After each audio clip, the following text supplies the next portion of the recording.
Right now, I want to turn the microphone over to my dear colleague, Ed Gonzales Tennant, who's going to moderate our first panel. I do want to say a couple words about Ed. He is a PhD from the University of Florida, anthropology. The great honor to serve on his dissertation committee. Wrote a wonderful dissertation on the history of Rosewood, which is now in a book, which I understand it will be coming out in paper in the fall, University of Florida Press. So please join me in welcoming Ed Gonzales Tennant. Great, thank you.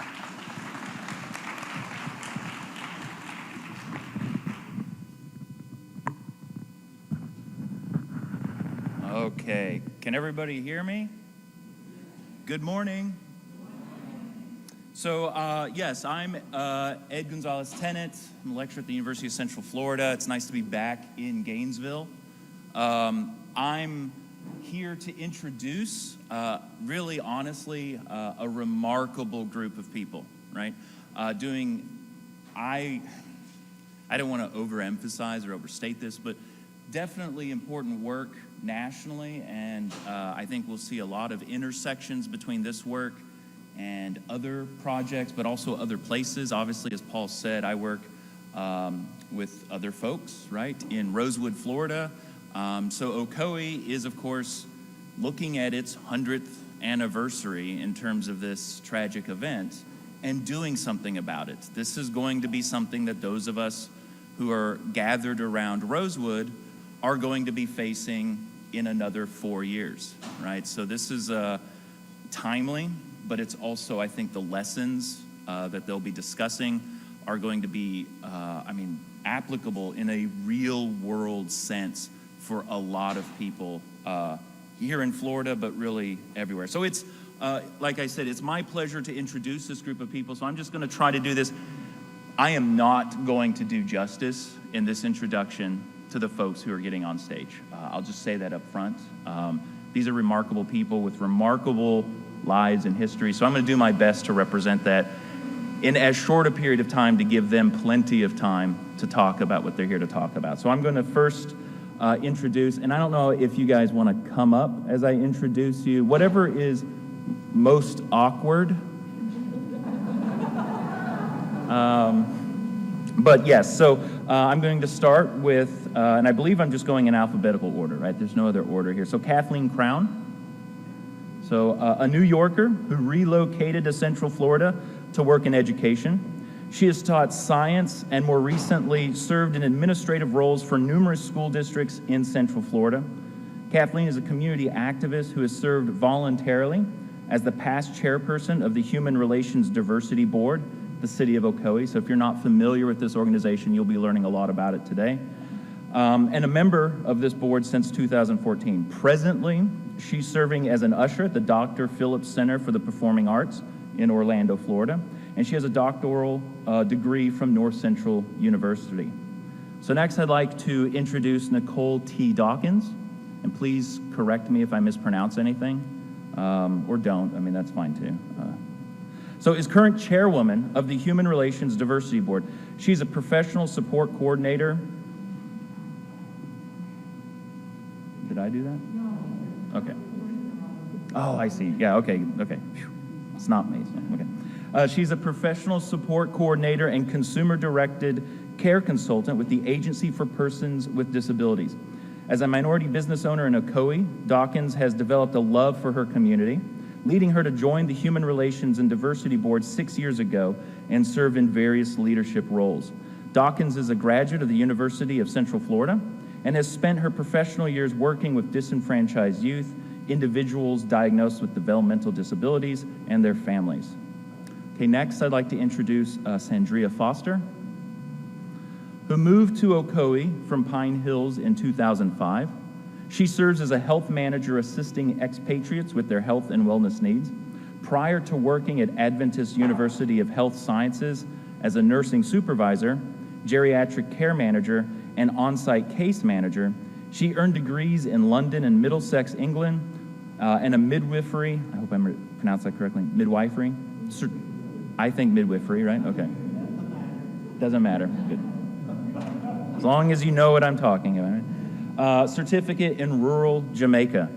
Sandria is a strong advocate for underserved populations. Her volunteer activities include working at the Orange County Commission on Aging, the City of Ocoee Human Relations Diversity Board, and Shepherd's Hope, where she provides care to the uninsured. Sandria recently completed her doctorate in nursing practice from the University of South Florida. Congratulations. Next, I'd like to introduce Paul Hershaw, who's not here today. I'll still read his introduction. So has been a Florida resident since 1957. He has recently retired following 41 years teaching courses in world, American, and European history in the Orange County public school system. He is a national board certified teacher and holds bachelor and master's degrees from the University of Central Florida. His master's thesis was written on the founding and early history of Ocoee, where he currently volunteers as a member of the city's Human Relations and Diversity Board. Next, it's my great pleasure to introduce Mayor Rusty Johnson. So he has been a resident of Ocoee for 60 years. Prior to his election as mayor, he served as District 3 Commissioner from 1999 to 2015, and as District 1 Commissioner from 1986 to 1997. As I've already said, and in this case it's also particularly true, this introduction cannot do adequate service to his outstanding service to the community of Ocoee. Among his many activities, Mayor Johnson serves on the board of directors for the National League of Cities. Previously, he worked for the United States Postal Service and served as a sergeant in the United States Army and as a Vietnam veteran. Mayor Johnson is a proud graduate of Ocoee High School and has degrees from both Valencia College and the University of Central Florida. And then finally, I'd like to introduce, or it's my great pleasure to introduce, Major in the U.S. Army, William E. Maxwell, retired. Was born in Selma and became a resident of Florida in 1980, spending the last 24 years in Ocoee. Major Maxwell is in his 13th year as a member and past chairman of the Human Relations Diversity Board. He is also, or has previously served as a board member for Ocoee's Policemen and Firemen Pension Trust, as a board member, oh, I'm sorry, I think I misread that. Board member for Ocoee's Policemen and Firemen Pension Trust, as a board member of the West Orange Airport Authority, and chairman of the Ocoee Memorial Marker Committee. During his 20 years of active duty, Major Maxwell was awarded the Purple Heart, among numerous other honors and distinctions. He flew more than 1,000 hours and served as the lead investigator on 35 aircraft accident investigations in Vietnam. Major Maxwell holds a Bachelor's of Science from Embry-Riddle and a master's degree from DeVry. He's also completed advanced studies at the University of Southern California, Los Angeles. Okay, so please join me once again in welcoming all of these individuals up here.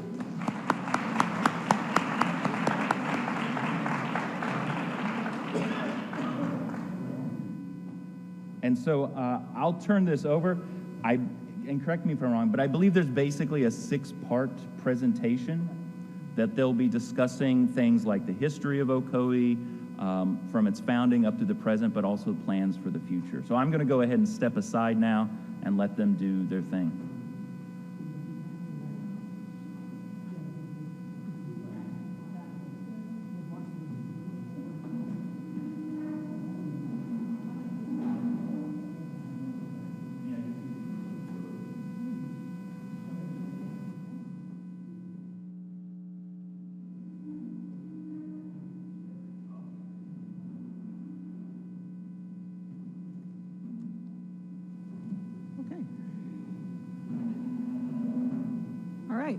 We're good?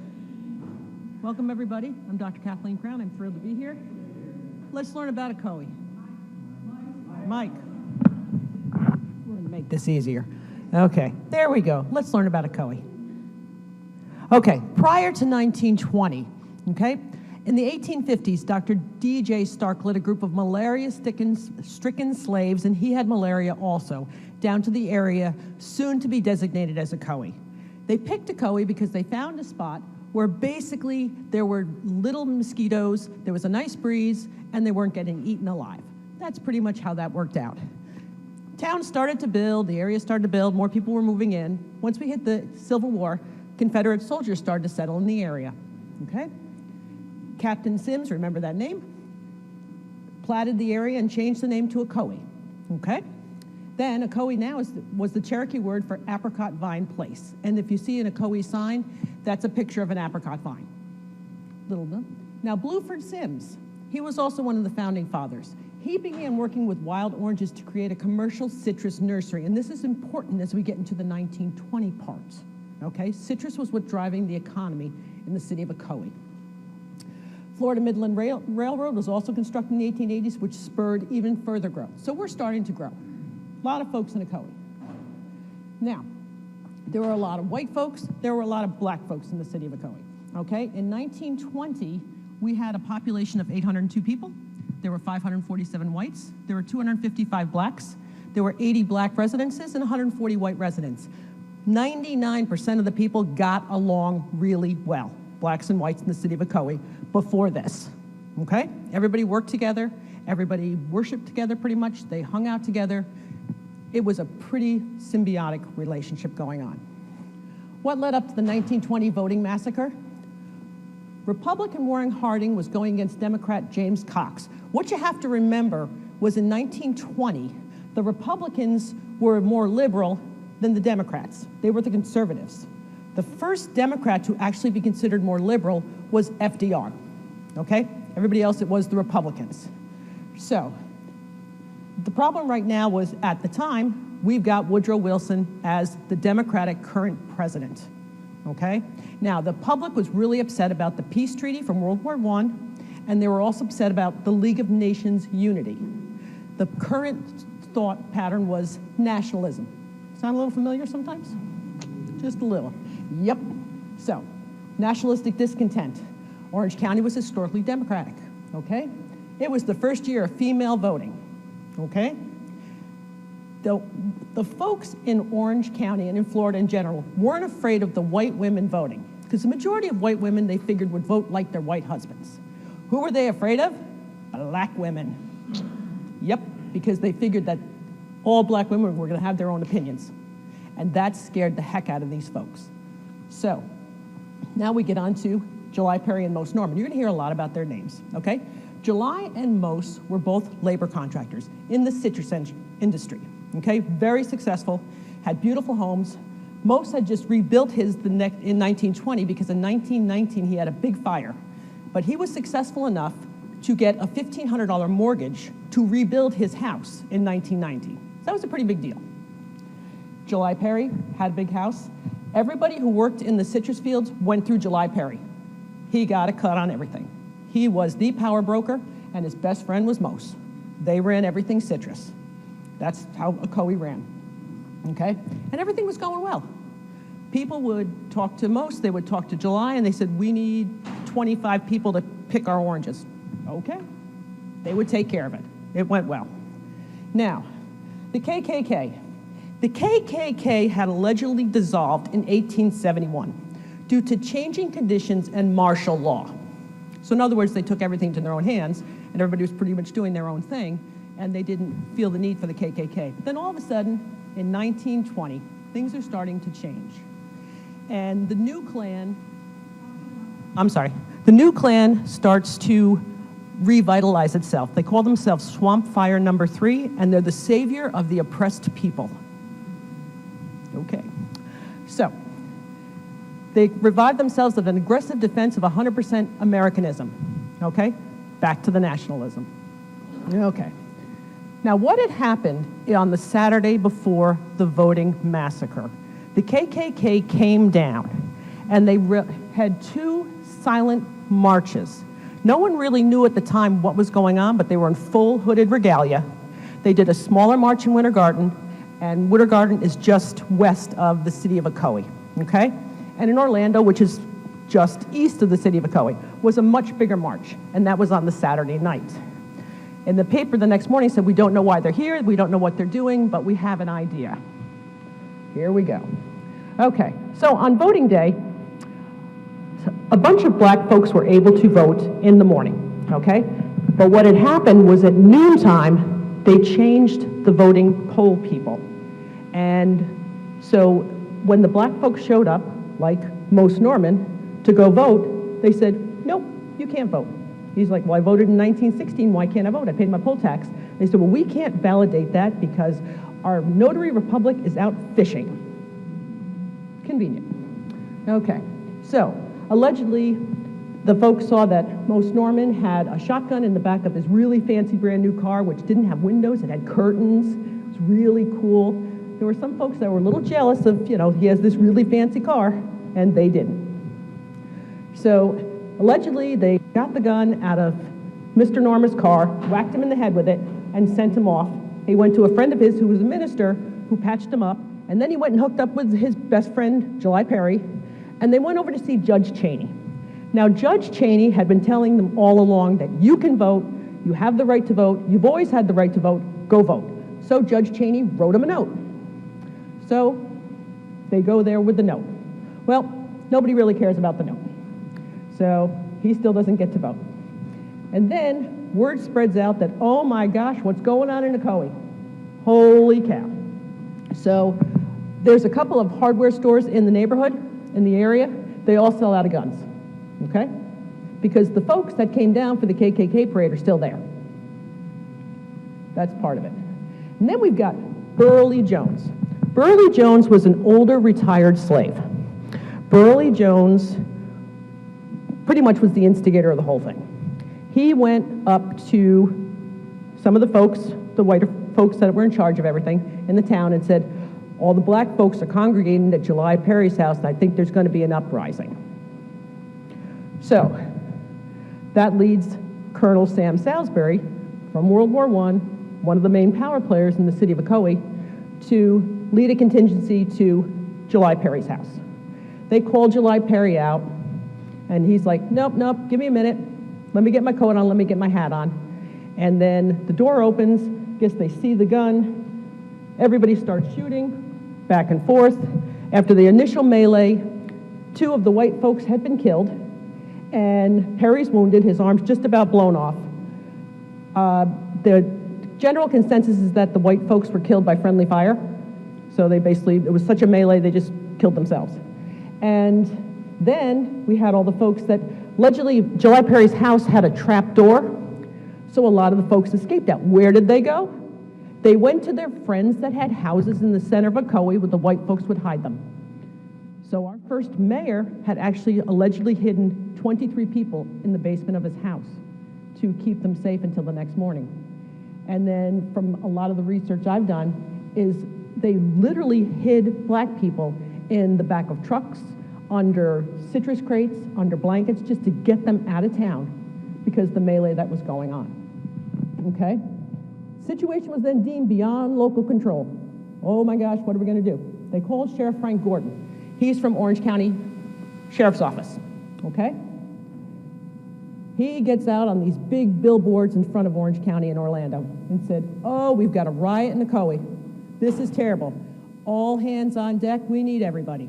So that just gets everybody from all outside of Ocoee to come on over. Riots stayed spread wide. All the white men then were deputized in Ocoee. What does that mean? You can do whatever you want. Okay, so now we're up to 11 o'clock at night, okay? The formally legalized posse searches for July Perry. Okay, this poor guy had bad luck. He had a very loving pup, the Perry pup. Well, July Perry's pup loved him so much that when July Perry was hiding in the canebrake, which is allegedly a group of like grasses and stuff that you can hide in, he's hiding in there and his puppy keeps running back and forth between the house and there and basically threw him under the bus. So that's how they got July Perry. He's captured, his arm is basically hanging by a thread at this point, and they take him to the Orange County Jail. Okay, so he's out of Ocoee. Now we're on to November 3rd, okay? It's 2 o'clock in the morning. Ocoee is filled with every anti-black, militant, violent person within probably a 50, 60-mile area, all right? The northern quarters where the majority of black folks lived, and that's where the first fires started. They burned down 25 homes, 2 churches, 2 schools, and a fraternal lodge.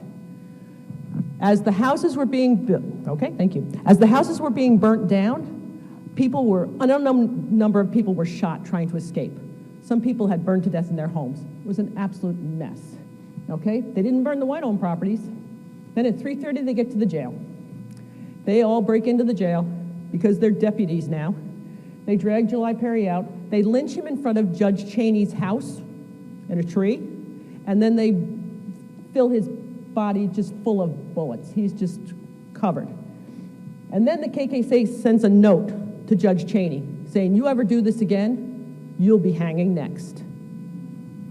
Yep. Okay, the aftermath. Mob remained in Ocoee for several days. There was a false alarm in Winter Garden. Somebody started shooting some stuff and they thought that the riot had started again, but thankfully it hadn't. Souvenir hunters. We will never know how many people died because as what the KKK members did is they would take fingers or skulls as souvenirs. Yeah, that's horrible, okay? Newspaper reports that followed had any immense of numbers that you can imagine. They said there was 2, it was 4, it was 50, it was 100. We will never know how many people lost their lives, okay? And then one family had come back to Ocoee a couple days later. The KKK hung a paper skeleton in front of it and said, you stay here, this is gonna happen to you. And then they blew up another house. Those folks left, I would have too. So it became a sundown town plus Burley Jones. Burley stayed until his old age, they took care of him. Captain Sims led a committee to sell the black property after the black folks had left. Most Norman got $100 for his 5-acre grove, but they did pay off his $1,500 mortgage, but his assessment was $1,000. Was that fair? I'm not into that. Perry's estate dragged on until 1932, 12 years. Majority of the folks money went to the attorneys. His widow and the 6 heirs got $125.90 each. Yeah. Okay, now I've got like 3 minutes.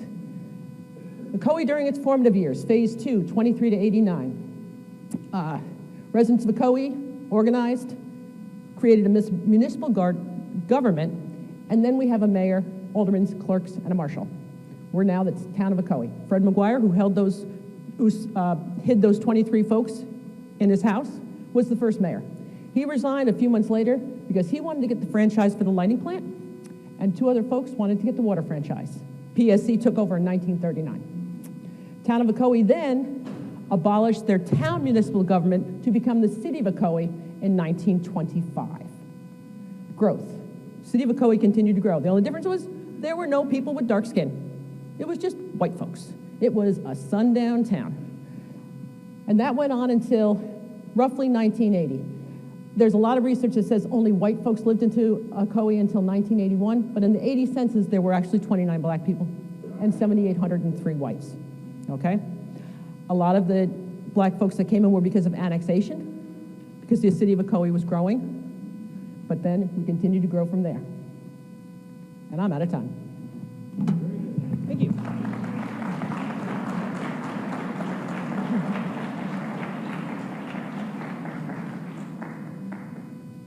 There you are, sir. Thank you, Kathleen. Good morning.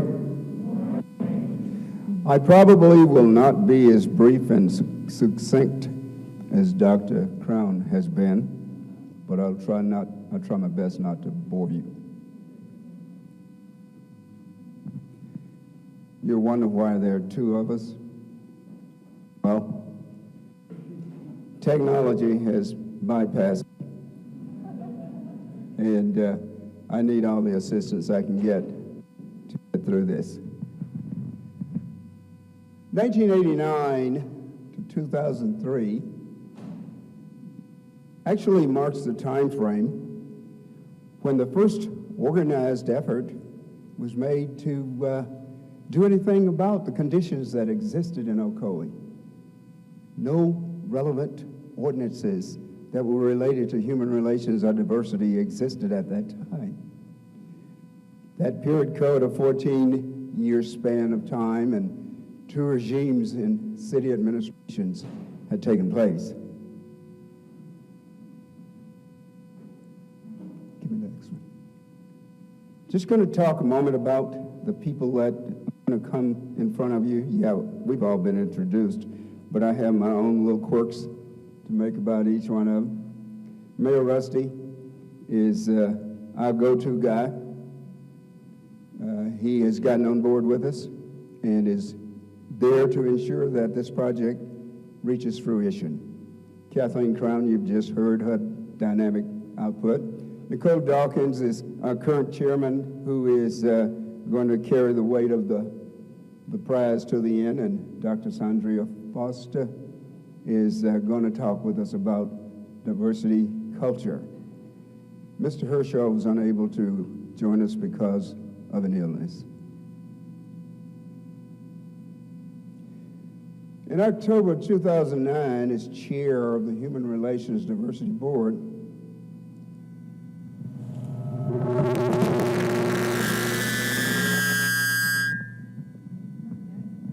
now I know why you had me placed over here. I had a growing need for a keynote speaker. Is it okay if I walk down here? I'm a prancer. I can't help it. I might even try to dance a little bit. We had an upcoming MLK Parade, and we were in the month of October. And I was absolutely panic-stricken because I did not have a keynote speaker at that time. And so, in an act of desperation, I think I made a phone call one night to a total stranger at about 11 o'clock in the evening, holding my breath that he would not deny me, at least answer. I attempted to explain my need, and he appeared to be a little bit concerned. Who did you say you are? You're from Ocoee? I've been trying to talk with those people, and I'm getting hate mail, and things are just not, this is not happening to me. As it turned out, that individual was Dr. Paul Ortiz. And what I couldn't know at that time was the answer that he was going to give would kindle a relationship that would last for a decade. As a matter of fact, Dr. Paul Ortiz is responsible for us being here today by a personal invitation extended. And ladies and gentlemen, please give him a round of applause.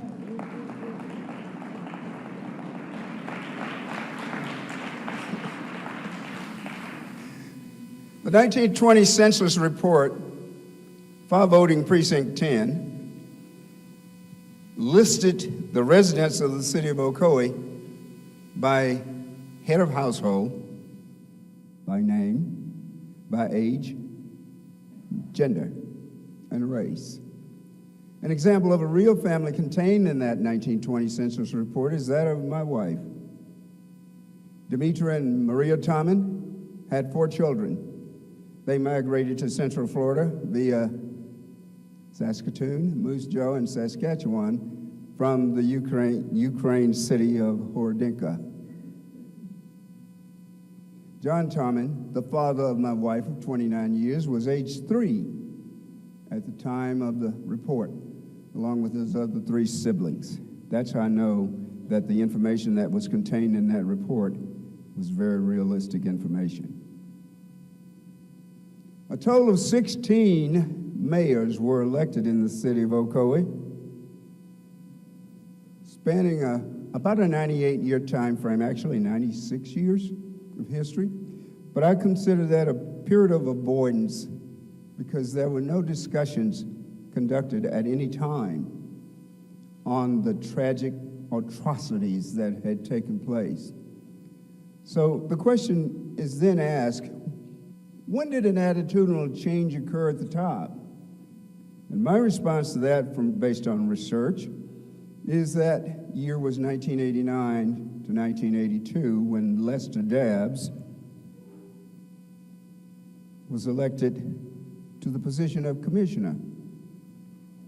Lester went on to serve as the mayor and was instrumental in the formation of the West Orange Reconciliation Task Force, which was comprised of businessmen who came together to apply social pressures, political, and they wanted change in the city of Ocoee. Lester told stories about being accosted physically and verbally by members of the KKK on a regular, recurring basis. But just to give you a little bit of history of that 96 years, this is a list of all of those mayors. And if you'll note, I brought it down to 2015, and our present-day guy whom you met a little bit ago in the presence of Mayor Rusty Johnson. 99-year total span of time went by, and up until 1989, nothing happened to make the conditions better. There were 13 regimes of mayoral neglect. How did each one respond to the 1920-day election? Well, the common practice was to ignore it. Just sweep it under the carpet. Nothing happened. Best cure is not to talk about it.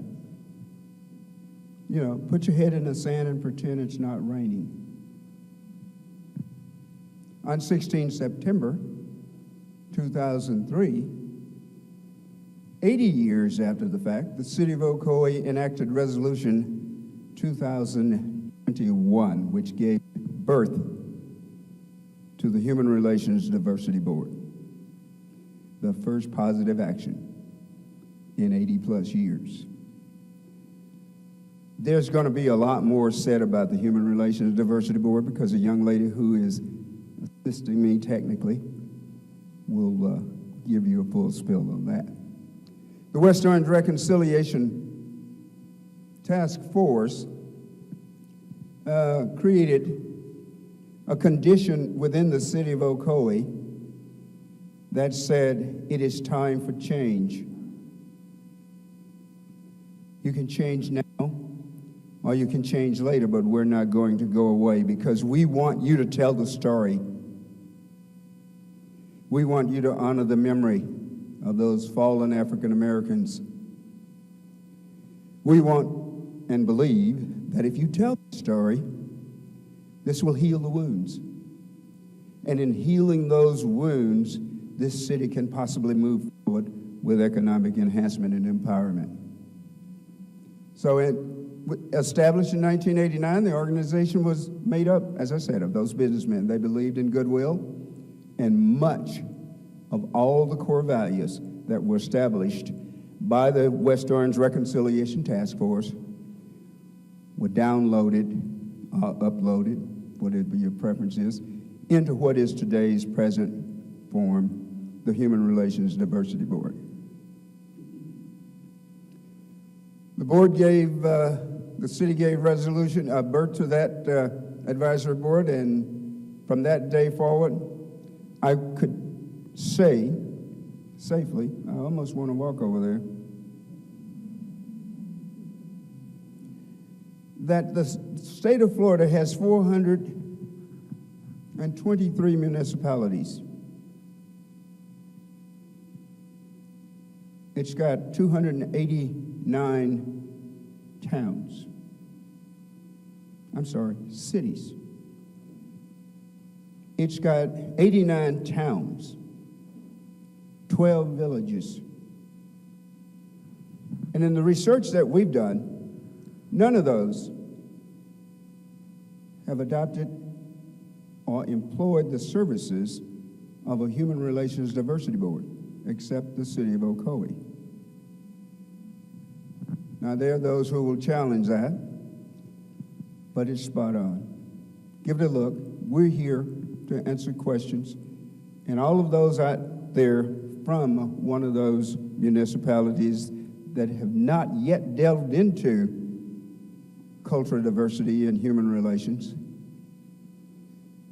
we offer our hands voluntarily to assist you because we do what we do because we care. Call us if you have a need for it. Our assistance is available. Thank you.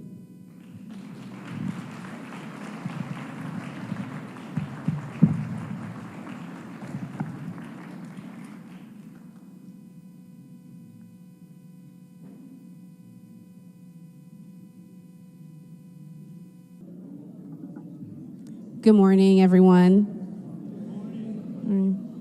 Okay, so I'm going to be going over the period of time of 2003 to 2019 and what's going on in the city of Ocoee and what the Human Relations Diversity Board is doing. As was introduced and discussed in the previous section, the West Orange Task Force was a collective effort of interested and passionate citizens in the West Orange area. These people wanted to see racial change. They wanted to see an end to the type of situations that brought about the 1920s era and this an admonition of what happened and moving forward. It is important to note that the West Orange Task Force did not have as its mission to change or rewrite the past, because it did happen, but to move forward and have reconciliation and to have healing in the city. So this movement caught the attention of the community. It caught the attention of the local churches. It caught the attention of the city of Ocoee. The early members of the task force worked hard at establishing a thought pattern and a new direction. And this task force became the first conscious, organized movement and thought in the city of Ocoee.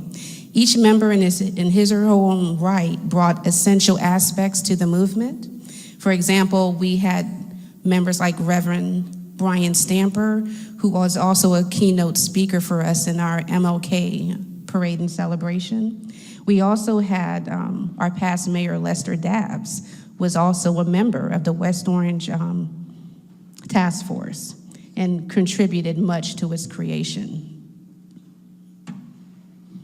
The efforts of the task force in the West Orange area is really what birthed the Human Relations and Diversity Board. The HRDB, as we are acronymed, was established on September 16th, 2003.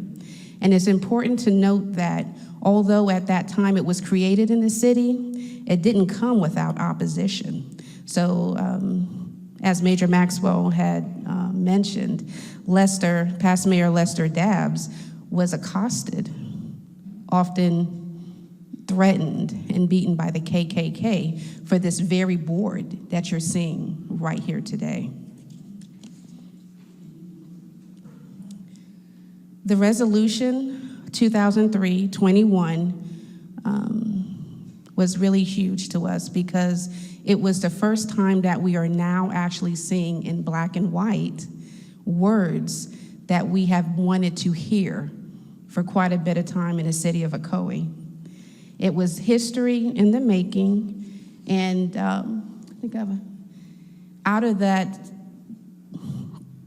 2003-21, it stated that the general purpose of the Human Relations and Diversity Board is to promote understanding, respect, goodwill, and equality among all the citizens and businesses of the city of Ocoee, because we want to always include the businesses, because the commerce is what allows the city to grow. So if we don't have equality amongst all of them, then growth is not going to happen. So the early years. So now we are excited. We have this Human Relations Diversity Board, but we don't have any members.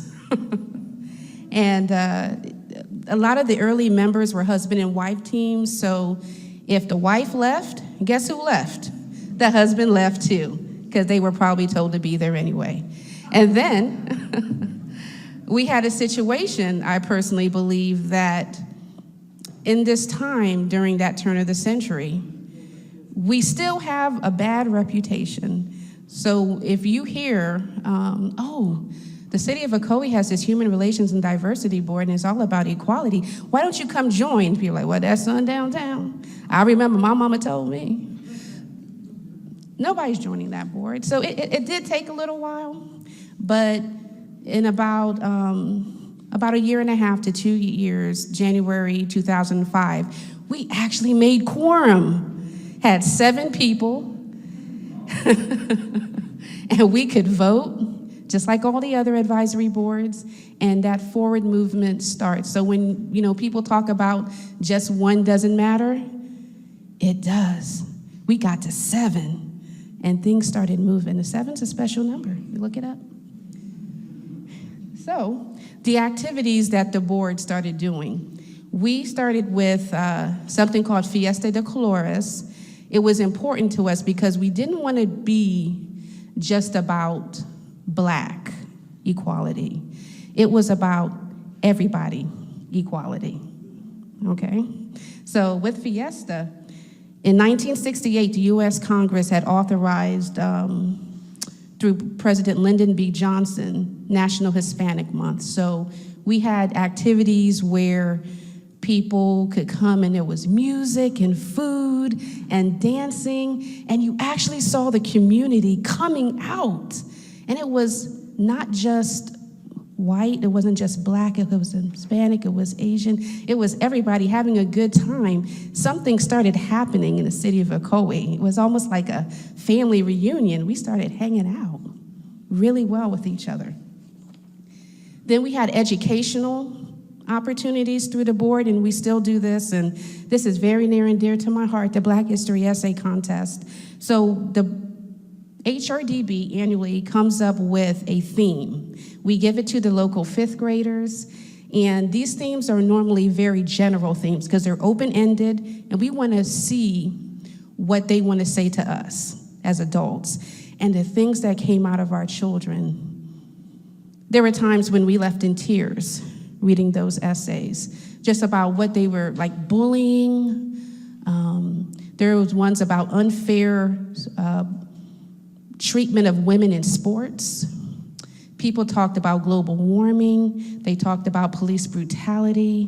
They talked about so many different things. And we were able to kind of come together and be able to share that annually in February for Black History Essay Month with other parents and principals and teachers. So it's an awesome program. We also do annually the Martin Luther King Jr. Parade and ceremony where we have keynote speakers come out, and that has grown exponentially over the years from our grassroots back in the 2003 area, 2005. Our last parade had over 46 entries, 400 individuals, bands, and music stations and religious groups and floats. It's a beautiful thing, and it offered an opportunity for us to celebrate unity. Anything we can do where we can get us all out together, talking and speaking and loving on one another. We had some really awesome keynote speakers, and to name some of them, we had Judge Belvin Perry, we had Pastor Brian Stamper, former Orange County Public School Board Superintendent Ronald Blocker.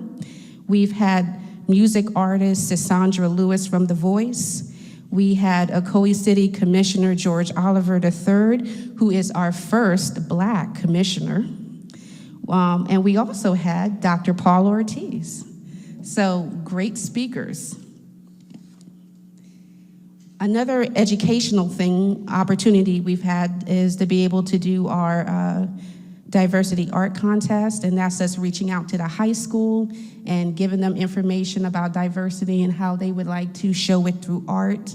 We give them prizes ranging from $50 to $250. And it has been really effective, and we continually in the board look for ways where we can educate our youth because those are the new leaders. So critical moments in the board, our last couple of years have been amazing. And the first moment happened in April 26th to April 27th in Montgomery, Alabama. The mayor, Mayor Rusty Johnson, took with him a few of us from the board to go to the National Memorial for Peace and Justice. And I believe someone mentioned it on Thursday, where it's like a lynching admonition in history. So some of the things that happened, which was really good, is it allowed us to have team building Because when you're a board that only meets once a month, it's not really easy to get to know the other person. But when you become a team, when you get closer together, you're able to do more. Another thing that happened is it allowed us to come to grips with how horrific lynching was and how it affected our nation, really. If you have a chance to see that in Alabama, please go see it. I'm not going to say it's a light thing, it's a heavy thing, but it's a needed thing to do. And it made us think about, how do we in the city of Ocoee want to tell the story? How do we want to tell our story? Another thing that it did was give us a purpose, because now we had the motivation, because depending on your age, you weren't there when they were lynching. And sometimes, especially with our younger groups, there's a disconnect. You hear them talking about the stories, but you have white friends, you have, friends of other nationalities, so you're not really, if you understand what I'm saying, connected.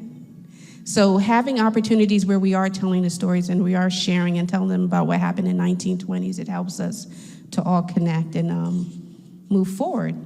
Another thing that happened is the Orange County Regional History Center in 2020 will also be featuring Ocoee in one of their events. And that is important to us because it allows Ocoee to talk about itself. A large part of our history is actually not told by anybody who actually comes from Ocoee.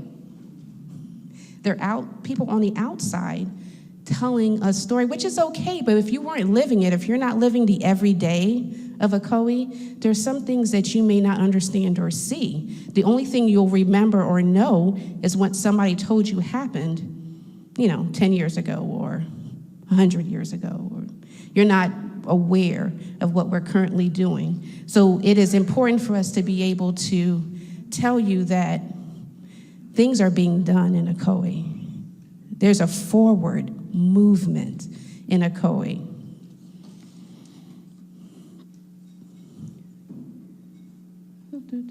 There's some pictures of us in Alabama and going to Selma, getting to see the memorial for Viola and hear her story and hear so many stories.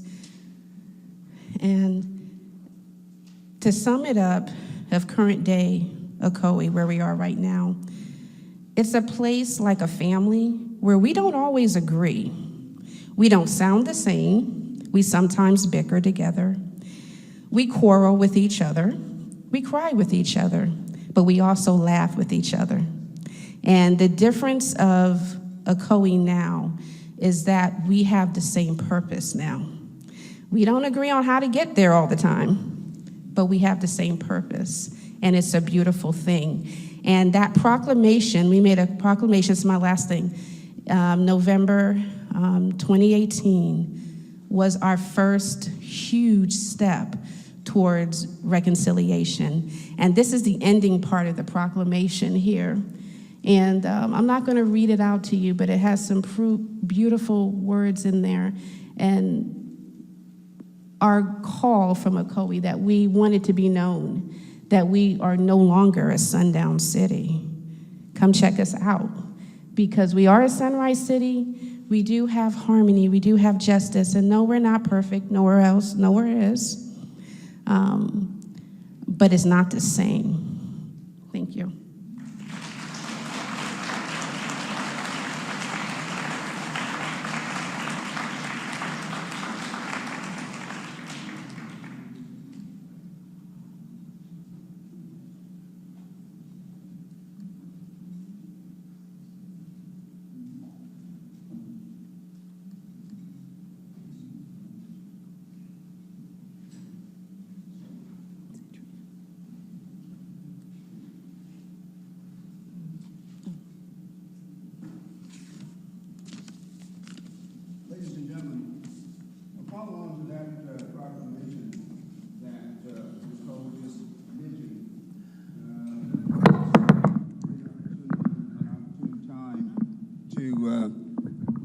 I'm sorry, I'm just so loud-mouthed and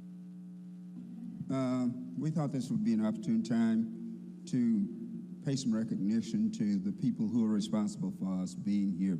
I kind of felt like Moses when he was descending from the mountain with the tablets of stone in his arms. I chose to put them both in one hand. Dr. Ortiz, if you would do the honor, please. First, let's give another round of applause to our wonderful panel from Ocoee. We want to have Mayor Johnson with us. Yes, sir. Kathleen and everyone, please come up. Yes, please. So we will have time for a Q&A with our panel, but we also wanted to take the opportunity, this was Mayor Johnson and Mr. Maxwell's idea, Major Maxwell. We wanted to acknowledge the amazing support that the University of Florida, especially the Office of the Provost, and since I've been at the University of Florida, when we say Office of the Provost and Joe Glover, it's synonymous, right? And so, from our perspective though, but Joe Glover has been a tremendous supporter of the African American History Research Project. His kind support has made this entire program possible. His dedication to African American history, his vision about history as academic, but also in building community. So the city of Ocoee wanted to recognize his support, so I'll let the mayor. Thank you very much. They were saying maybe not to read it, but I think it'd be an injustice not to read it out to people. So we've worked on this. We're kind of proud of it. So I'd like to read it real quick. And I will say, I will say that the trustee, Mr. O'Keefe, told me to tell you hello today. He lives in our town. So. Okay. All right, proclamation. Whereas the city of Ocoee is dedicated to cultural diversity and the ability for all citizens to exercise their right to vote. And whereas the historical record clearly shows that African American residents of West Orange County in and around what later became the city of Ocoee were grievously denied their civil rights, their properties, and their very lives in a series of unlawful acts perpetrated by a white mob and governmental officials on November 2nd, 1920. And the following week, simply because they tried to vote, as any eligible citizen should be able to do, including such prominent local leaders as Moses Norman and Julius Perry.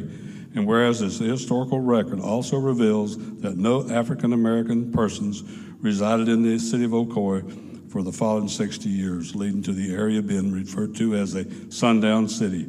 And whereas the city of Ocoee seeks to express its regret and horror at the events of November 20th, while recognizing the more recent efforts of local leaders and citizens of all cultures to create a diverse community open to all residents and visitors. And whereas the population of the city is now a highly diverse Sunrise City, with African Americans being a large portion of the population. And whereas the city opposes all efforts to divide its citizens on the basis of color, creed, religion, national origin, culture, or political beliefs. And whereas the city believes that remembering and honoring these individuals who were killed, injured, driven from their homes, and had their property taken from them is a core requirement for ensuring that such acts do not occur again. And whereas the city's Human Relations Diversity Board has developed language for a historical marker describing the events of November 1920 and the city's efforts to change the community's culture that allowed and encouraged those atrocities. And whereas the City Commission of the City of Ocoee has the desire and authority to erect such a marker in a public place so that all visitors may recall and consider the events of November 1920 and jointly vow to never allow such a cultural divide to exist in the community.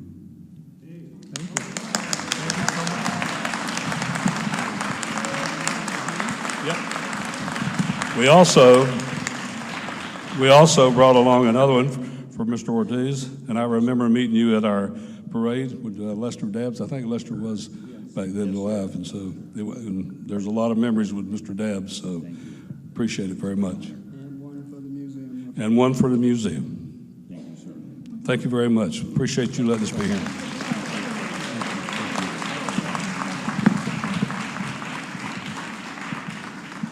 And now I'll turn the microphone over to the panel, I think for Q&A. One more section. Okay, very good. One more section, sir. Are we close on Q&A?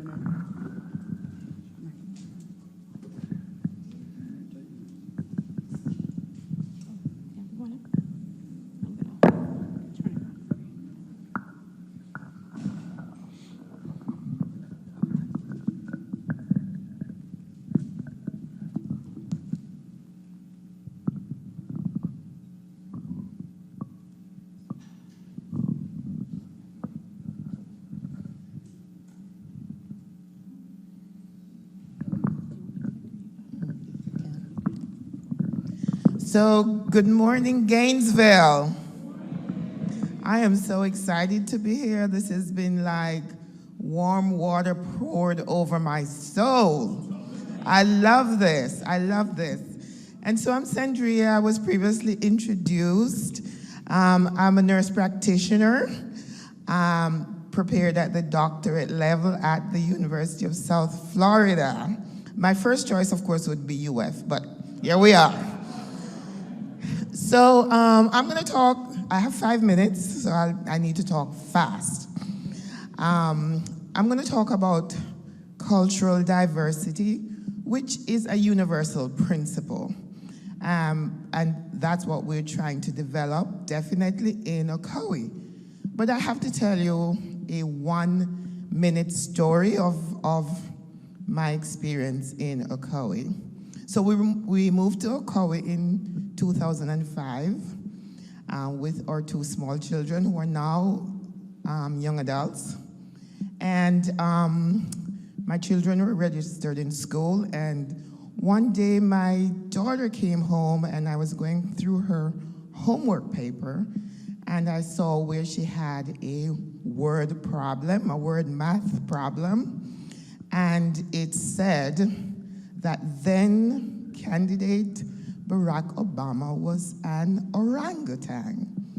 And that didn't sit well with me, so I went to the school and I spoke to the teacher, and she explained that, she had given the children an assignment. She had divided them in groups, and then they got to vote on the group who had the best word problem. And this was the assignment that they picked. Now, my child was the only child of color in that classroom, so I wanted to find out from her why she went along with this.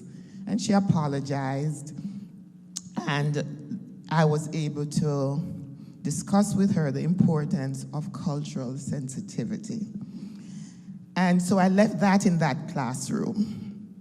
But sometime later, my other child, I picked them up from school, and she was discussing an incident in her classroom where she was one of 3 children of color in the classroom, and her teacher had selected her as an example of a child who will get free pass.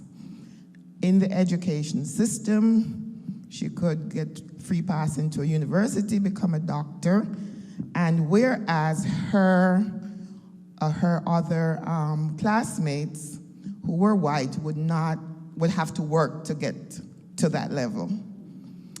And she didn't understand that we're talking about affirmative action, but I understood it very well. And so I went to the classroom and I spoke to the teacher, and he had no clue that he was being offensive. So I wrote that up and met with the principal, and they were just shocked. And they apologized deeply, and they started a program of training their educators in cultural diversity. So you can make a difference wherever you are. You just have to be woke. Okay, so when this cultural diversity topic landed in my lap, I could relate to it very well based on my experiences. What is cultural diversity? I don't have to read it to you, it's been there. So we'll move on to race and ethnicity, because that's all part of the language of cultural diversity. What your race is, what your ethnicity is, and that is determined by whether you're Hispanic or not. And I would love to learn how that came about, but that's what it is. And within cultural diversity, you always have to look at subcultures. If you listen to this funny accent that I have, you'll know that I belong to the Jamaican subculture. And it comes with all its customs, and everybody has a subculture that you need to value and and validate and hold on to. And then within that, there is a language of unconscious bias, and we all have unconscious biases. But so you need to recognize that. It's defined as prejudice and all that. Oh, thank you. And which is defined as prejudiced or unsupported judgments. And if you've lived on earth for 1 minute, you know what judgments are. But now we move toward cultural competence. The experience my children had in the classroom, there was just a lack of cultural competence. So it behoves us to have the ability to interact effectively with different cultures. And you can read what makes up cultures and identities, and you can relate to that. And then we have the language of discrimination. And discrimination of itself is a benign word, because we discriminate every day. I discriminated when I was eating breakfast. I was not going to have eggs. I was not going to have any muffins. I made those decisions. Where discrimination becomes dangerous is when it is converted to oppression. That's discrimination carried to the extreme. And then what I'm really interested in is internalized oppression, where you take on and you believe the judgments made about you. And that is something that we individually have to address and wipe clean from our minds. And here are the cultures some of the cultures in Ocoee. Member Maxwell tells me there are 37 cultures in Ocoee. So we do have a rich cultural structure. The majority are white, and Hispanic and blacks follow. And so why is understanding culture important? And I'll read some of these. Because we're about building communities in Ocoee. And you build powerful communities to have lasting change. So as you've heard from the previous speaker, and especially Member Dawkins, that we just keep building on events and take opportunities to grow culturally. You have to, go back a minute, thank you. Understanding cultures will help us overcome and prevent racial divisions. And an appreciation of cultural diversity means a more just and equitable society, which is what we're thriving for. And our job in Ocoee is to build communities. And so, very important, you have to know your own culture. I mean, there is a notion that if you're not, you have a culture if you're not the dominant culture. But the dominant culture has a culture. And you have to know your culture, know your weaknesses, and address them to build communities. And so why is it important to have an inclusive culture? As you can see, diversity enriches our lives, so it is worth our while to value our community's diversity. When do we do that? You do that every day. And that is the end of my story. And I just want to acknowledge and thank Dr. Lauren Josephs for her contribution. She is a national and international speaker on cultural diversity, and she shared her resources with me. Thank you very much. Ocoee of the future, and I'm not necessarily going to follow what is on that slide. I'm just going to kind of go. Ocoee in 2015 inherited perhaps its greatest asset, who has demonstrated continuous interest in human development and cultural diversity. Enter Rusty Johnson, the agent of change. He refused many of your statements, comments, dissertations, because there were those who would come to us and say, you know, during that Ocoee massacre, there were 106 people killed. Some would say there were 8 people killed.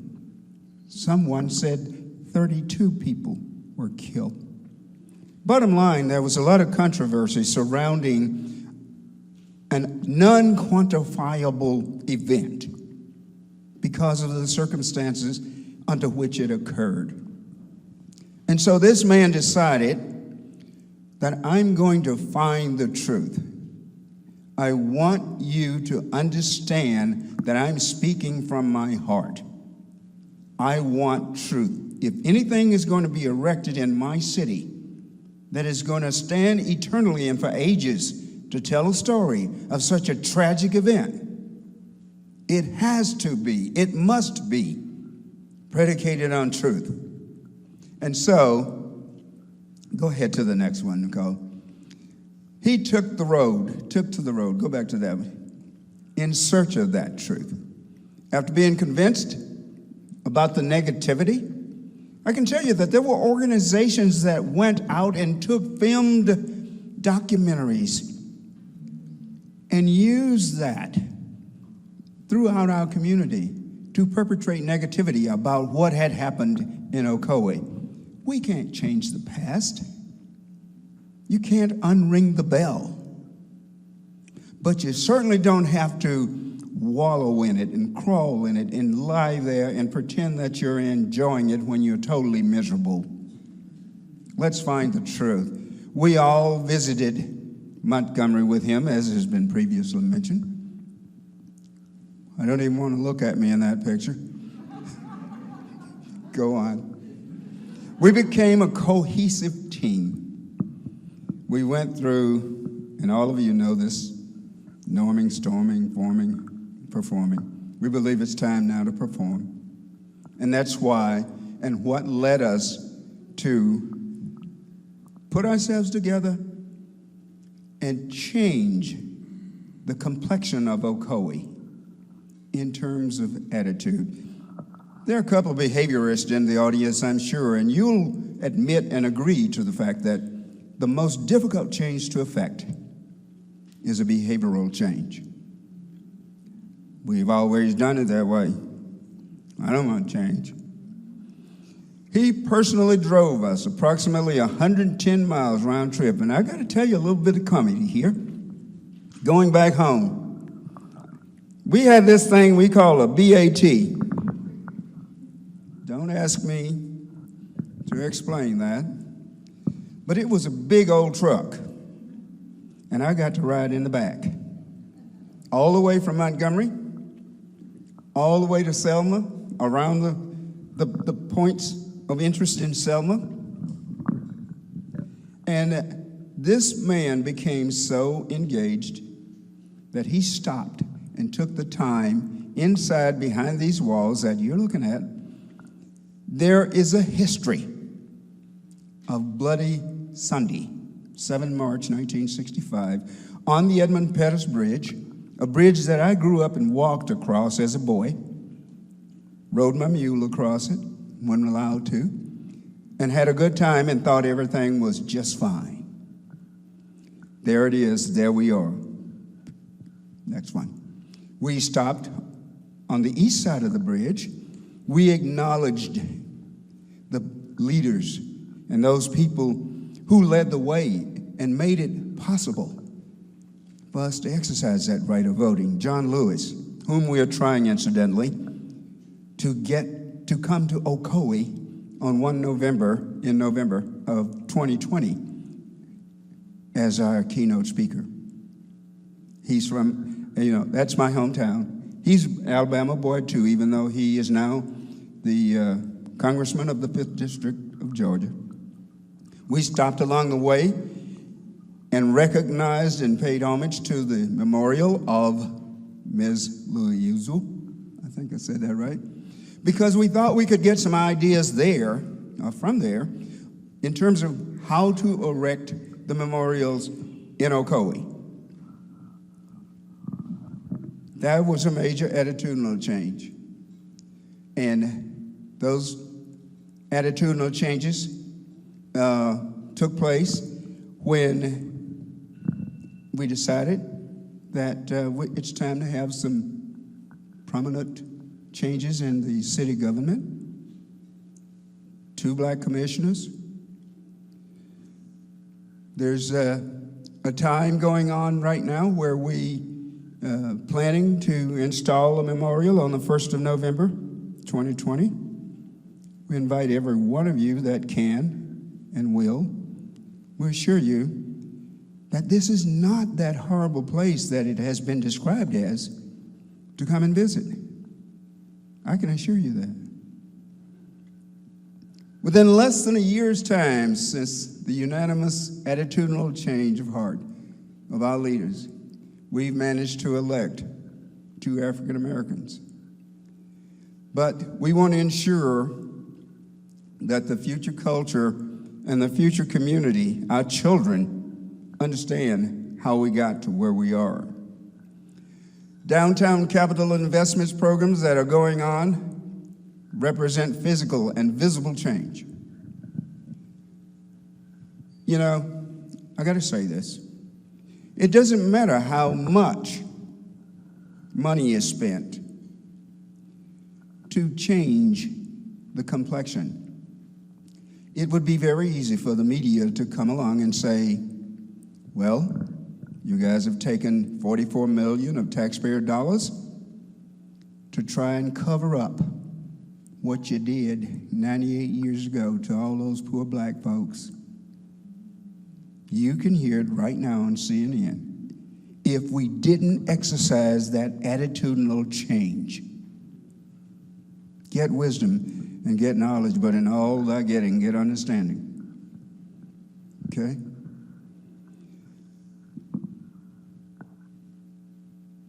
I think we're there. Come on, Mayor. Why don't you say some words to us?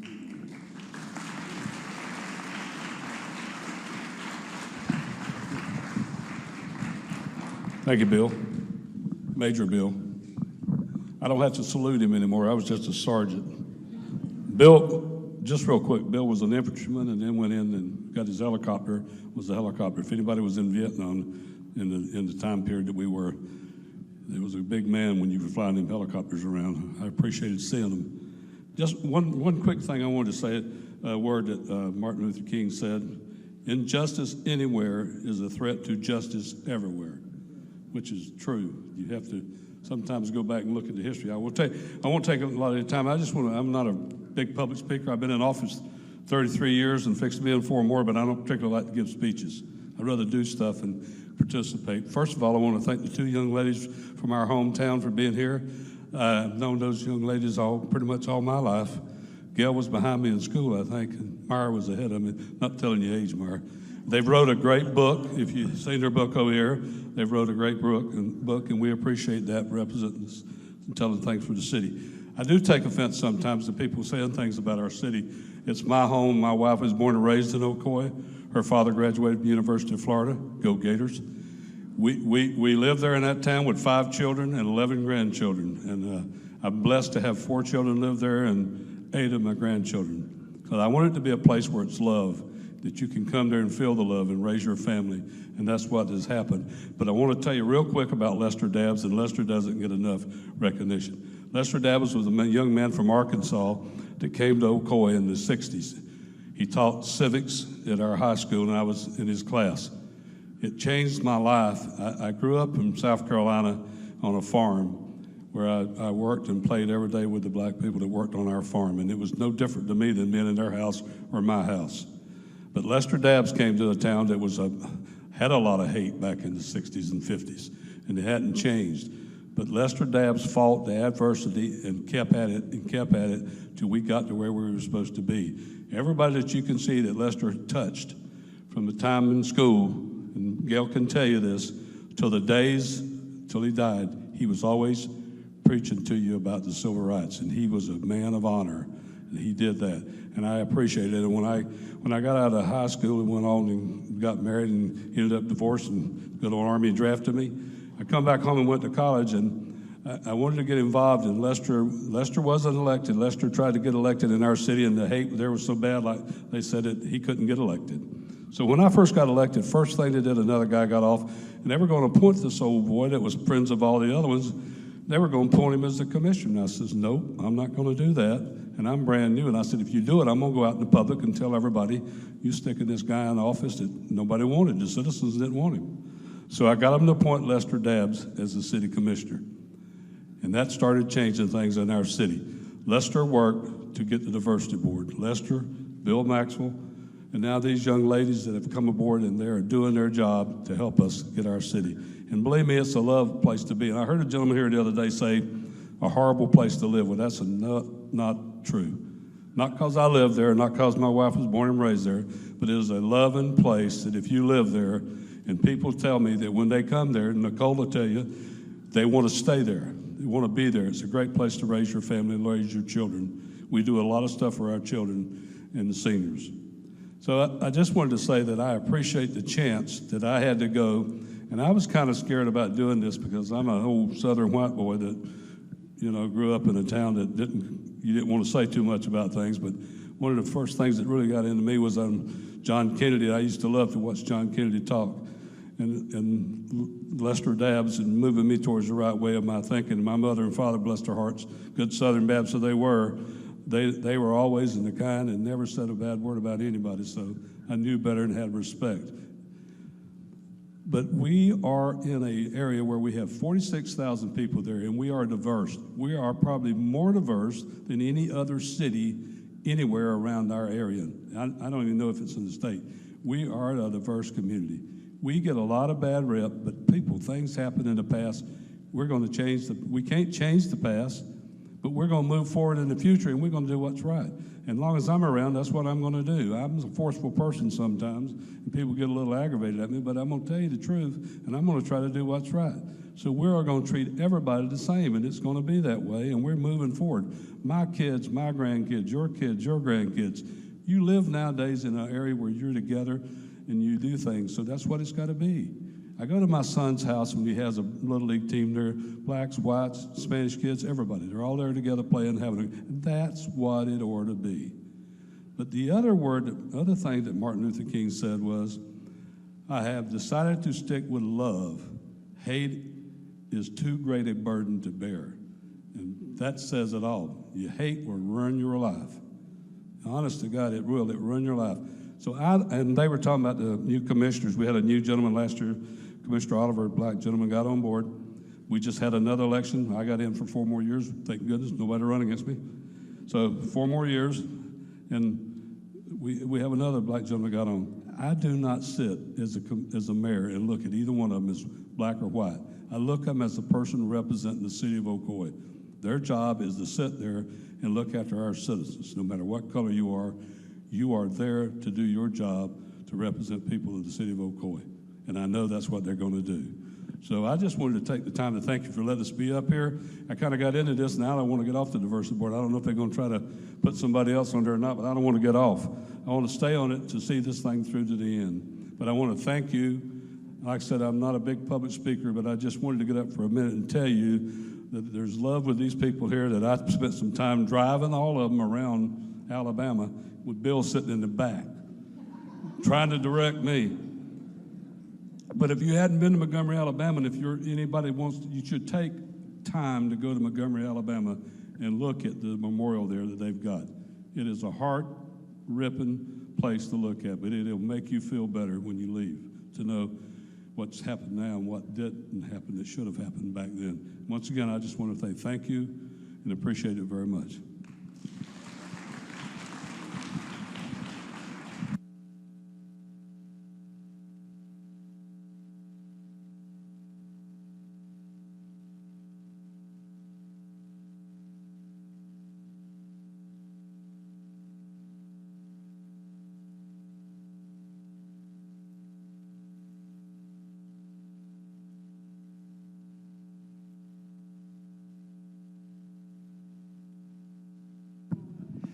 Turn on, yes.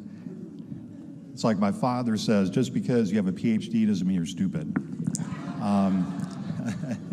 As you know, on a Saturday, things are unscripted. We are running a little bit behind, but we're really right on time, aren't we? And so we want to leave 10 minutes to do a Q&A, and after that, we'll take just a 5-minute break, and we'll be setting up for Mr. White's presentation. And so I'm just going to turn the mic over to the panelists. We'll have 10 minutes, but we'll continue after that 10 minutes, of course, to talk individually. But I'll hand it over first to Kathleen. Okay.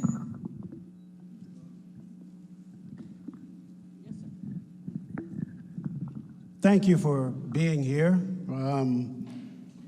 My name is Larry Rivers, and I served as one of the 5 investigators who wrote the Rosewood Report for the legislature in 1994. And this is the first time that compensation was given to blacks for past injustices. As an interviewer, I had the pleasure of interviewing 5 of the survivors of Rosewood. My question to you, did you have an opportunity to interview any of the survivors of the Ocoee massacre of 1920?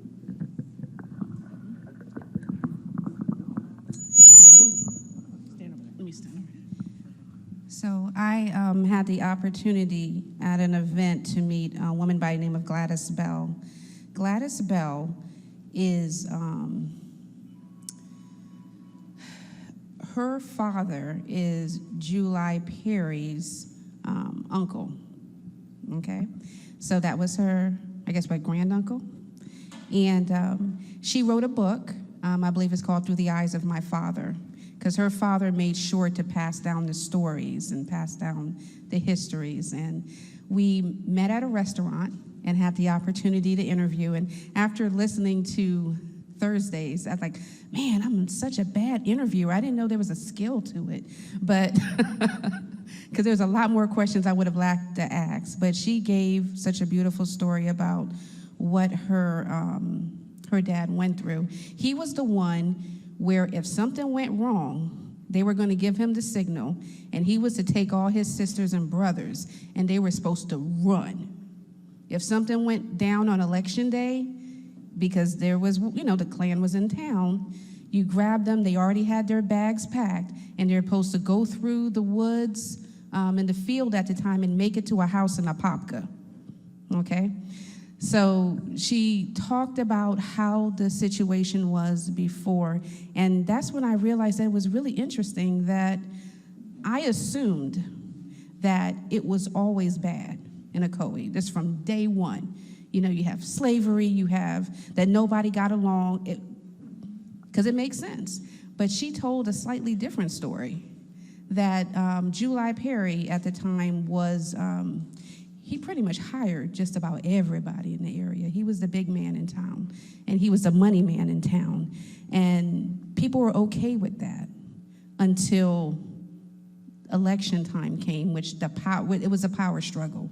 Because if the black men started voting, if the black women started voting, the power is going to shift from where it was. And that's what really got the Klan to come on in. So yes, we did get to talk with her, and she did, I don't know if you want to know like a specific thing she said, but it was an awesome interview, and it was a sad interview because just there are no words of, especially when you get to hear somebody who has a direct connection to what happened. It's different from reading it in a book. The books can't tell you what she told me happened, her daddy and the kids. And I can't imagine being like 3 and 4 and hiding in bushes and the mosquitoes and the animals, and don't go near the roads because you don't want the Klan to see you, taking 2 or 3 days to walk to get to Apopka. But just thankful that she shared for the people that did help. There were people there that hid people and helped people to get out. So that gave me hope that we can work together. We can do this. It wasn't everybody, But it also made me sad because there will always be a group of white people that will hate. I don't care what you tell them. I don't care if you can put up pretty graphs and look, we're all the same. But then there's also going to be a group of black people as well that will always hate. They will always be mad because of what happened and they're not going to move forward. So our goal, I can't say City of Ocoee, but this is just Nicole personally, is to get with the people, like the people that are up here, and say, well, we want to do something. We want to move forward. We want to learn how to work together because we want a better place for our children and our grandchildren, and to move forward. And we can't help the outliers, but us as a force can move forward.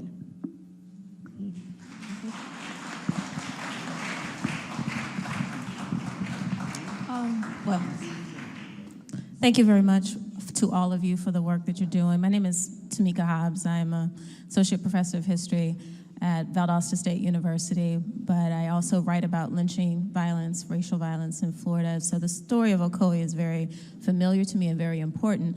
I want to say one comment first. As we talk and think about racism, I think it's really important that we complicate it. When we talk about people being using discrimination and having bias, I think everybody can have that, but we must understand that all biases don't have the same weight. When we are examining and looking, whether in the past or the present, for examples of racism, we have to look at the way that people can use their bias and the power that they have to either restrict or prevent people from advancing. I think that's always the measure.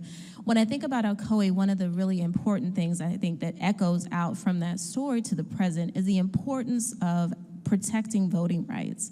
And I want to challenge you or ask you and ask you to consider more specifically, have you thought about using the story of Ocoee as a way to continue to advocate for the advancement and availability of all people to be able to exercise their right to vote in the state of Florida? I think we've seen a really important progression with the improvement of Amendment 4, but now we see that there are poised to be obstacles that are going to be put in place. Might you consider elevating and using your platform in the city of Ocoee with this really terrible legacy to do some work in the modern world to help advance and make sure that we keep the platform open for people to be able to exercise the right to vote?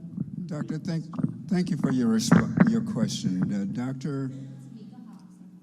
Hobbs, the answer to your question is yes. We have considered that, and we've considered that very deeply. Just a continuation, you perhaps saw a bit of it in the presentation. I was going kind of fast, but we're on board right now with the Regional History Center of Orange County for a display of an exhibition in the museum on mid-2020, where we will be talking about voting advocacy and all of those things that will enhance voting rights for all people, not necessarily restricted to race or anything of that nature. The Orange County Regional Center has allocated a total of 3,200 square feet for the construction and design of this exhibition, in which its primary centerpiece is oriented towards being Ocoee, the story of Ocoee. We're out in the process right now of doing our best to locate all relatable artifacts, stories, and anything that is relative to that time frame and to that era to fulfill and accomplish this mission of assisting the center in completing the design of the exhibition. We organized into committees that would design oriented towards fact-finding, people who will go out and locate relatives and do interviews and do stories with them. All of this to tell the story with the thought of enhancing voter rights, promoting voter rights, economic enhancement, and to ensure that it is a never-ending thing, that we should never, ever look back on the dark past of where we came from out of our struggles in Ocoee. And I believe there are other people who want to comment to that. Great question. And while we're getting these in place, I just want to tell you something that I did to contribute toward the diversity of the city's commission. And what you all can do. What I did was I went and I knocked on doors in a recent election, put up yard signs, and we have now our second African-American city commissioner who won by 10 votes. So your votes matter and you can do it.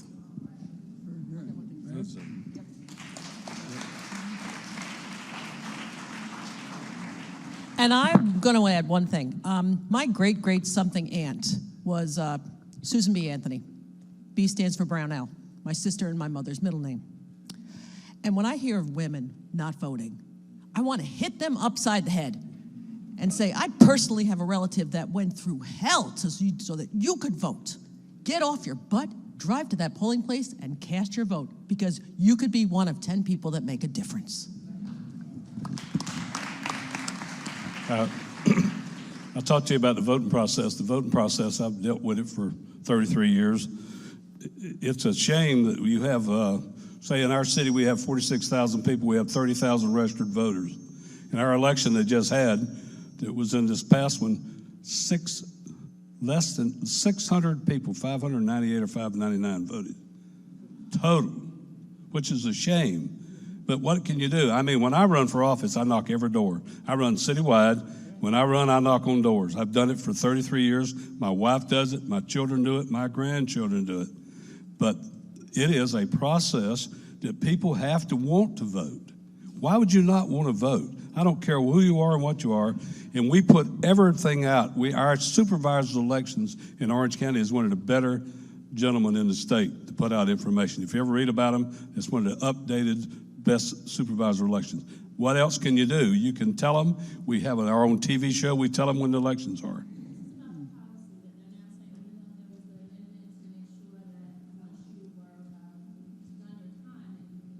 That's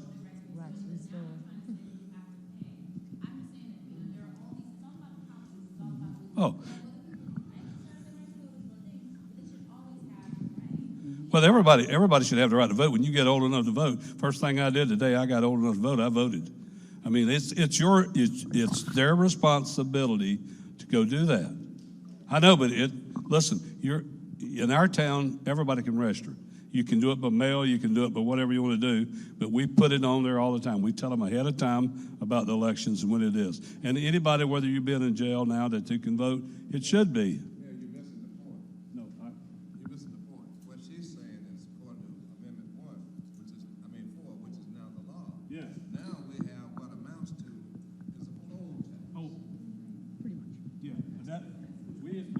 City. I got you. But here's where I'll tell you that we have problems with our state legislators. You've got to work with the state legislators to get them to quit making those extra laws and putting them on there. We have no control over that. No, I fully understand that.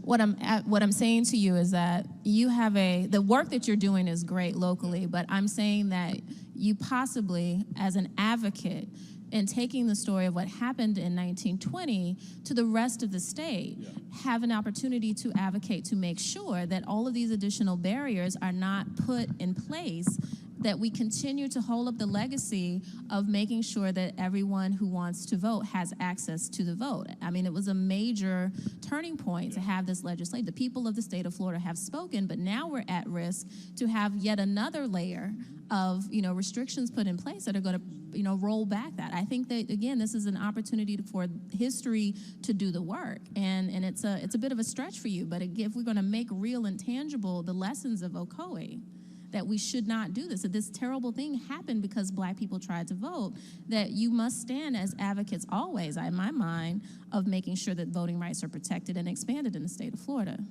Dr. Hobbs, very, very good point. A part of our advocacy included in our little framework of activities is that we're in the process right now of designing through ISD a template, a syllabus of education, because I believe that the key to it is education. We can't save the world, but we certainly have an opportunity to pass on to our children. I doubt it. Voters can, but voters don't. As Mayor said earlier, we have 46,000 residents, of which 36,000 are registered, and in the last election, 598 voted for one commissioner. But what I want to point out to you here is that we're going to put together a template that will be passed on to 8th graders, starting at a level of maturation that we believe they can comprehend the significance of the power of the vote. And we believe that if through legislative processes that we can get this thing evaluated, reviewed for accreditation, that it becomes a part of the history lesson within our middle schools, that this is where we're going to be able to start making a recognizable difference.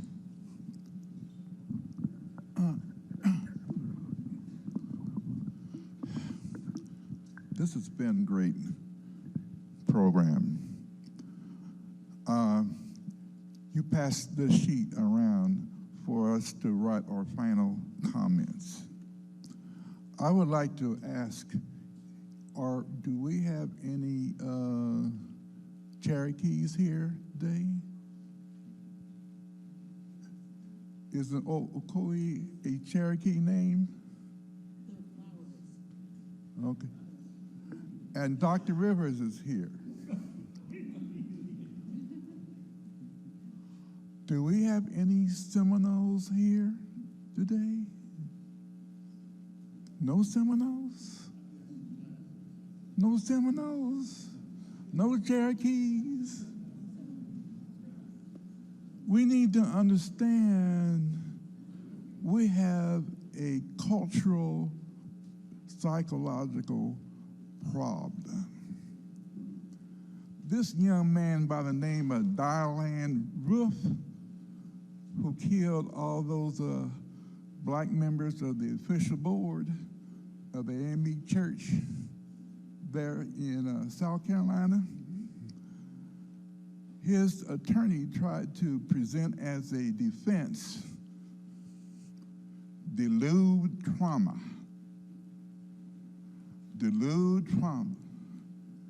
which was not permitted by the judge because the judge says, I got delude trauma.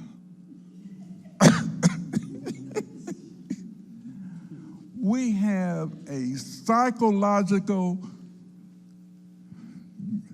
I talked about this in St. Augustine, didn't I, General Nelson, didn't I?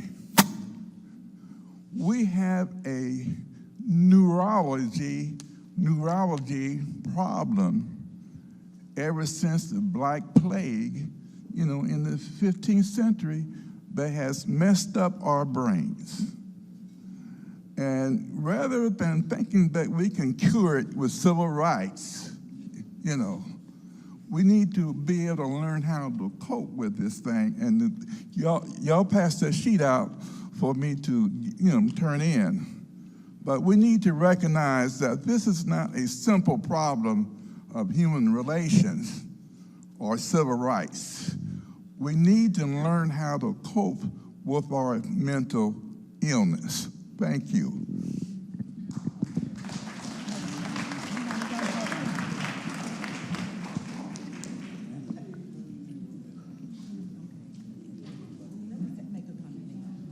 Excuse me, everyone, right now we are going to go into a break. If our panelists would like to remain and answer a few more questions, we would really appreciate it, but we are going to take a break for anyone who needs to just go. But we do have more questions if you all would like to take them. Okay. 5 more minutes. Okay. All right, so can I mention something? One of the things that I want to point out in any situation in order to advance further is diversity. Because what I have found in circles is that sometimes we put on as a community this illusion of inclusion. That's what I call it, the illusion of inclusion. But then you go to social circles, and what you find out is you go to clerk of court, or you go to the GPD, or you go to any state or city government, and you're trying to get information. I'm married to a Caucasian man, and sometimes the information he receives is different than the information I receive as a Latina woman. And there is a disparity, and the only way that disparity is going to decrease in gap is if we increase diversity in all members and all sections of society and government office. We need more diversity.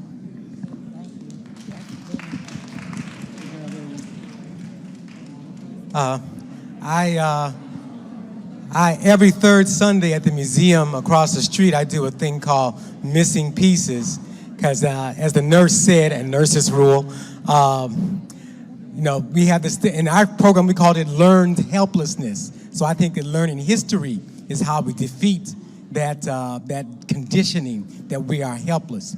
But when we talked briefly about Ocoee in one of my sessions there, because late friend of mine, Pat Fitzpatrick, always talks about Ocoee and Sheriff McCall and all that. But I never found out, you talked about giving apologies to the families that lost people, but were any of them ever, I forgot to say, I mentioned that museum, all of y'all go across the street and sign the guest book at that museum. You must do that before you leave today. Did any of those families get any reparations for the properties taken from them? No, it wasn't a city back then, so it wasn't even a township at that point. So we're really not sure how that would occur and who would do it. Oh. Now I'm on, kind of, sort of. When all this happened, the city of Ocoee didn't exist, the town of Ocoee didn't exist yet. It was an area. So we've had those discussions, but we really don't know who would do it and who would provide the reparations and who they would go to.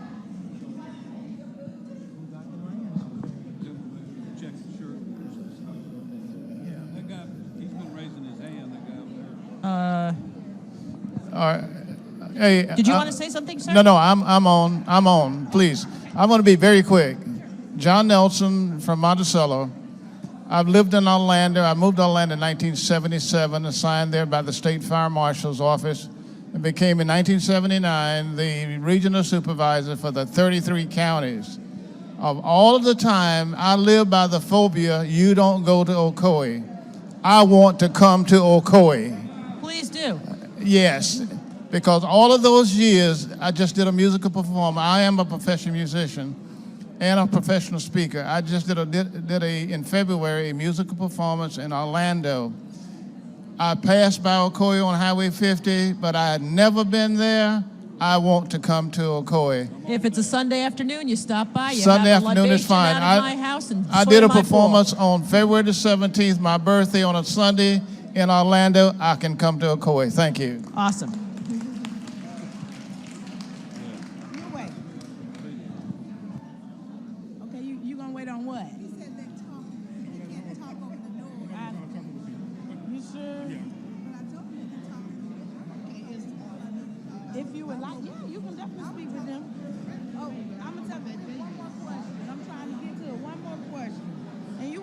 you can reconsider, let me know.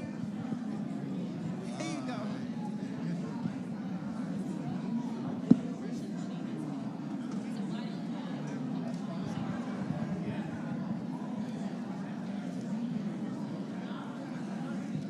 Hi.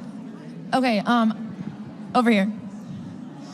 First of all, I'd like to thank you guys for coming today.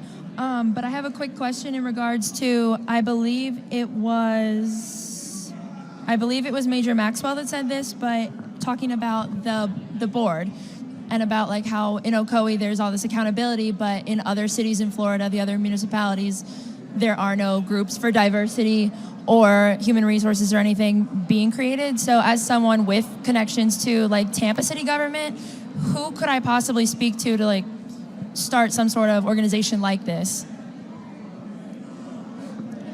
It has to start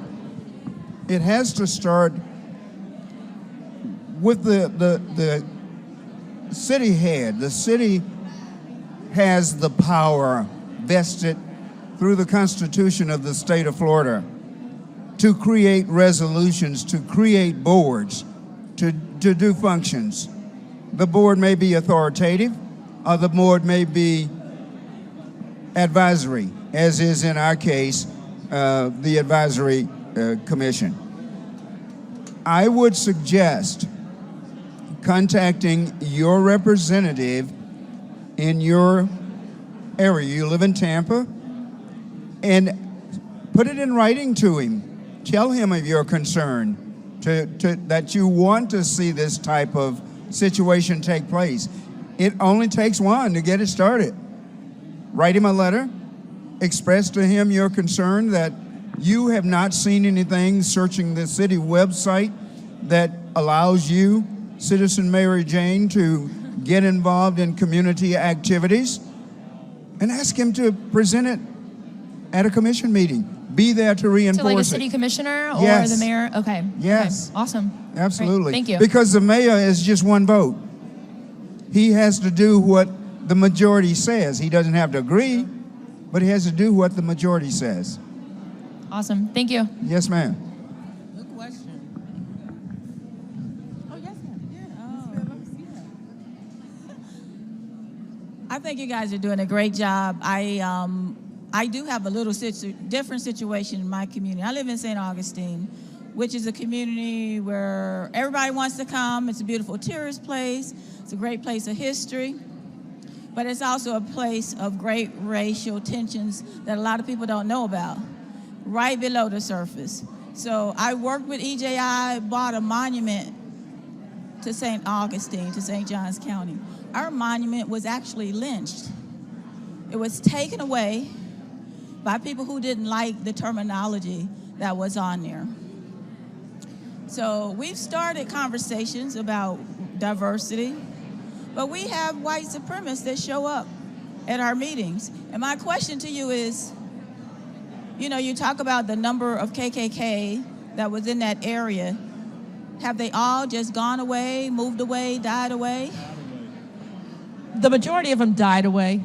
There are still some fringes, but we've become so vocal and such a cohesive group that our voices are louder than theirs. So how did you overcome that? Because we have not just our locals, but people who are imported, just like what happened in Ocoee, that they've infiltrated our city commission meetings and other meetings. Persistence, pushing, not letting them get away with their inappropriate language and acts, and being willing to stand up and have a backbone and say, no, that's not true and that's not right. And this is what you need to be thinking, this is where you need to be going forward, and this is what we want our kids and our grandkids to know, the truth. Just got to fight for it.